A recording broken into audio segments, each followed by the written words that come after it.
So as we start to think about the future of work, I thought it'd be useful for us to talk a little bit about the current state of our Canadian labor market as it is today, right? And so here we are. We are at the beginning of April. The latest stats that we are kind of looking at come from February. Primarily, the information that we're talking about is from Statistics Canada.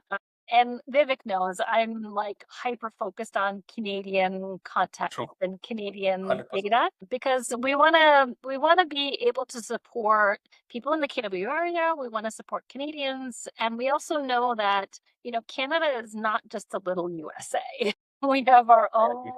own, a very different country. We have our own unique customs laws and opportunities that really change the way that things are coming. And so we thought that we would talk a little bit about that now. So Yes. this next bit might be like a little bit of a like heavy data or heavy stats, and I am looking at another screen because I can't have all this memorized. So I've got some facts to look at. So I hope that's okay. And then we'll kind of go from there. But we thought that was really important to really kind of understand like where are we now in Canada in terms of labor, in terms of work, if we are going to start to talk about what trends we see and solutions that we think might be helpful to address the things that we're seeing. So that's why we thought let's talk a little bit about the current state of the Canadian labor market. So in February, the number was recently released. It was released mid-March. So every month in about the middle of the month, Statistics Canada releases what our unemployment rate is. And so in February, the employment fell by 84,000 jobs. 84,000 jobs. And that the employment rate rose to 6.7%. And the declines were concentrated in a couple of key areas, mostly around full-time work, youth, and some province-centric sort of pieces. So let's unpack these just a little bit and sort of kind of go from there. So to keep in mind, first off, the employment fell again for the second consecutive month. And that doesn't necessarily mean anything in particular. It could mean I like to call myself a bit of an armchair economist. If I could go back to school again, I'd probably do labor economics because I find it so fascinating. So this just to me is like it's the Lisa version of the unemployment information. I think it takes 3 months of like consecutive slow growth to be in an official recession, and we're not quite there yet. I think the Canadian economy has sort of teetered for a while on some of these things. What is interesting is that sort of on a year over year, there has been very little change in the unemployment rate. And I think the numbers show some things that are rather interesting. So who was most affected by the decline in employment in the last little while? And the primary number or the primary group that was affected is our youth. And this is the one that sort of keeps me up at night because I have, 3 kiddos, two of which are in post-secondary, looking for those early experience jobs that, we just talked about. Those Yes. foundational early experience jobs really teach us some critical skills that take us through our careers, right? They're as good as a extended, I feel like an extended education, right? Yeah, The that's right. Yeah, that's most right. one-on-one skills of a workplace. Yeah. So sadly, the youth unemployment rate jumped to 16.3% in February. And, we know that racialized youth often face a very much more significantly, like when you drill down those numbers, they're significantly high. Our Black youth are facing a 23.2%. And I came across an article from CBC. This was dated on March the 21st, 2026, so just a few weeks ago. And the title was 20 Other People Just Like You, Why Toronto Youth Are Struggling to Find Jobs. And it's startling to think that for every advertised job, 20 people are applying for that job, right? And I so those early youth employment rates are really important to set a person up for success in the long run. On this particular point, Lisa, just to chip in something from my end, you spoke about the 20 job seekers per advertised job. I recollect what the homework I was doing an year back when we were conversing Mm, on the previous version of what we are building right now, which was plain and simple helping job seekers and hiring managers engage in a more different shorter format than go through the application tracking system and the resume and all the long process. And one of the things which I could notice at the time was I was actively on LinkedIn looking for opportunities at the time. And my friends and my college batchmates were doing the same. And we would notice that you look at a job post on actively on LinkedIn, and at one point there'll be like 20, within like 4 hours it'll turn to 100, and the next 2 to 3 days you're looking at 1,000 people applied, kind of a situation. So that is factual, like when you say like the amount of job versus the amount of job seekers looking out for that yeah, opportunity. yeah, yeah. The other thing that I thought was really striking was that just in September of 2025, the youth unemployment rate was the highest it has been, excluding the pandemic. I don't know if you were here in Canada in 2020, but this was a brutal time for people in 2020 when everything just shut down and everybody lost their jobs. And so it's kind of striking to see that this youth unemployment rate is the highest that it has been in 15 years, excluding the pandemic, right? So those are That's bad. pretty challenging. So we're also sort of seeing tariff issues continuing to linger because there has been some sectors that are showing particular declines as well. The service producing sectors, some largest losses were under, sort of wholesale and retail trade, which again sort of is surprising, or it's not surprising given sort of the trade issues that are lingering. The goods producing services are also sort of overall down in terms of construction and manufacturing. What's really interesting though is the decision um, to sort of kind of close the doors to immigration, right? And this I want to talk a little bit about because this is around population growth versus labor demand. So, post pandemic, as part of a post pandemic recovery, was the push to bring in lots and lots of people because there was a steady stream of employers saying, we need people, we need people, we need people.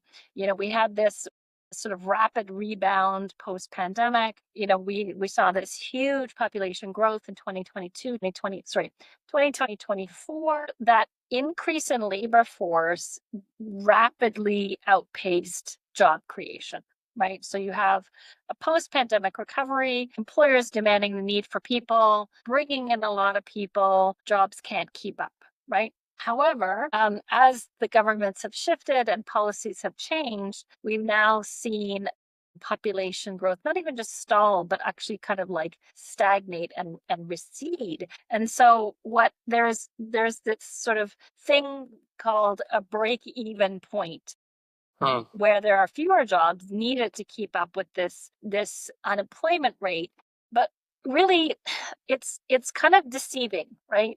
Because if we have a declining population and then we have job losses, then it might not result in better unemployment rates. It might seem as though that there's a better unemployment rate, but really when you look at the bigger picture, it also means that there is a lot of job losses, right? That there may be a lot of job losses, there may be a lot of, weak economic growth, and the unemployment rate will decline anyways, right? So it might seem like a bit of false hope that the unemployment rate is getting better, but actually what it is we have less people, right? Totally. Yeah, we Yes. have less people.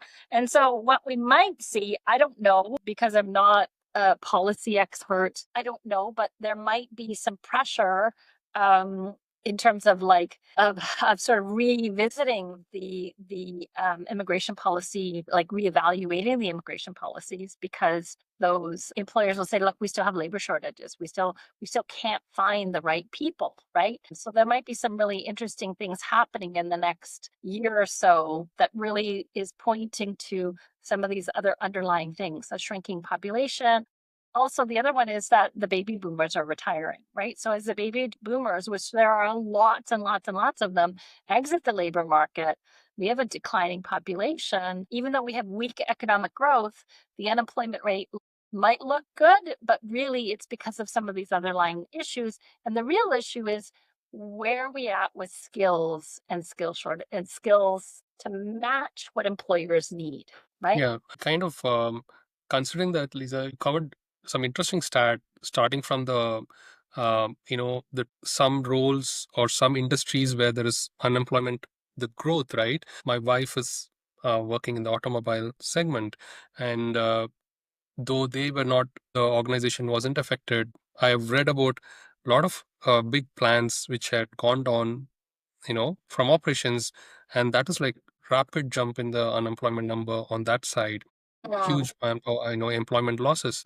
And the youth unemployment part is also interesting because I think the most recent happiness index kind of also was overlapping with that the Canadian youth were more unhappy at this current age. Probably it's a resonation of what's happening out in this career space, right, where they are starting out and moving in. And the last bit on this break even part, I kind of traveled in that space in that period of time when you mentioned. You were very right when you said 20. I came in 22, and I was part of that huge influx of newcomers or students and other support open work permit spouses who had moved in, and that probably it kind of created more of supply and less of demand kind of a situation. Eventually, with this tariff and the little slowdown in the economy, which was already persistent, kind of created a environment where it even spiked the unemployment further. And there were some course corrections, I think, which happened over the last year or so. I've met so many students whom I interact with when I'm out and engage, or newcomers. So now they are kind of sometimes saying it's a positive sign because they are getting opportunities Right. because there's lesser people out here. But like you pointed out, when the baby boomer retirements go up and the population growth, as you said, is declining over the year, the next year would be difficult because with this tariff, there's a lot of momentum or acceleration from the government's end to build the interstate, Right. interprovince, economy. And there's need of a lot of labor for that. That's right. So you pointed it right. There's going to be upskilling factors coming in, whether they are the right skilled and stuff. And on top of all this, you have the AI layer, That's you know, right. some drastic shifts. So I think I think we are in a time, like you said, that the policies will have to be aligned considering all these factors. And you might be right. Like there could be some drastic policy shifts in the coming year to Yeah. accommodate these things. Yeah, it'll be interesting to see where things go. We do know though that some of those early career experiences, just sort of shifting back to the youth, the early career experiences for young people really set the tone for their success a little bit later on in life. Because if they can get in, they can start to build skills in terms of their in terms of their field and in terms of their background, then it's going to and get some money. There's a trickle down effect, right? And that is that they're building skills. Okay, obviously they're paying their student loans, right? They're paying for the education, right? And then as they build skills, they get more opportunities, and then they get more opportunities. And then what does a young person typically do after they graduate from school? Well, they typically find partners. They start to move into another phase of life, which is around, buying homes and sort of getting themselves to be a little bit more of those, those stable, living situations, right? Where they're buying homes, they have consumer money that they can spend, right? That they can get into. And all of these things really help propel them for the future. If they don't have these opportunities now, then it gets really tricky for them to kind of meet those particular milestones that are useful, not just for them as like human beings to develop as people, but also like for, economic signals, right? There's this a couple of really great people on LinkedIn. We can give out some resources a little bit later on, but there's some great people on LinkedIn and different places that sort of talk about that from a bigger perspective as well. So I think it's really important to sort of think about, how is our labor market shifting? What are some of the responses to that? And actually, It was really interesting. My daughter is living this, right? Because she's looking for her first co-op experience. And she thought for a while it's going to be like easy peasy, sort of lemon squeezy. She was going to be in, she's going to get her job and she's going to be good to go. She started early. She started in January. She's got a tracking list of the places. I'm sure she's applied to hundreds of jobs, if not like hundreds of jobs. And it's a struggle. Like she's got about a month left of school before she's ready to do her first job. And we've talked a lot about this. We've talked about approaches and sort of what to do. And she finally said, I'm going to have to just make peace with the labor market. And I was like, oh my God, Megan, that is brilliant.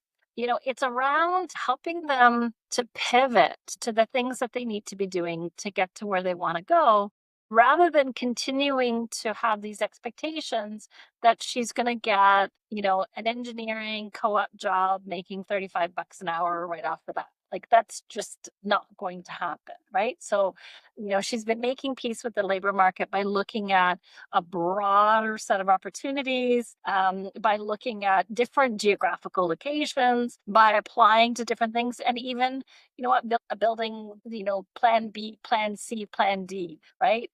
To be able to kind of get to where she needs to go. Right. I think that's a valid point of uh, you shared, because the environment has kind of changed, right? The ecosystem is shifting, like whatever we covered so far, and what you spoke about how your daughter is navigating and making that pivot.